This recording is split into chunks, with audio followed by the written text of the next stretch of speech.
Of Christian life is Christ. క్రైస్తవ జీవితానికి ఆధార్ ఎవరై అంటే, కర్త ఎవరై అంటే చెప్పండి, క్రీస్తు ప్రభువే. ఆయనే పునాది, ఆ పునాది మీదే మనము కట్టబడుచున్నాము. ఆయనే మన కొరకు రక్తము కార్చింది, ఆ యొక్క విమోచన క్రయధనం వారనే మనం విమోచించబడ్డాము.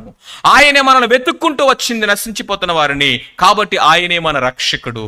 ఆయనే మన పక్షముగా యుద్ధము చేసి శత్రువుని ఓడించి బందీగా ఉన్న మనలందరినీ కూడా ఆ బందీఖాన నుంచి బయటకు తీసుకొచ్చి విమోచించి స్వతంత్రులుగా చేసింది ఆయనే.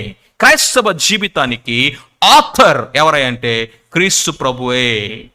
ఆథర్ ఆయనే కాబట్టి కాపీ రైట్స్, పేటెంట్ హక్స్ ఎవరికి ఉంటాయి చెప్పండి? ఒక బుక్ యొక్క పేటెంట్స్ ఎవరికి చెప్పండి? ఆథర్. మన జీవితం మీద సర్వాధికారము దేవునికి ఉన్నది. ఆ సంగతి తెలుసా?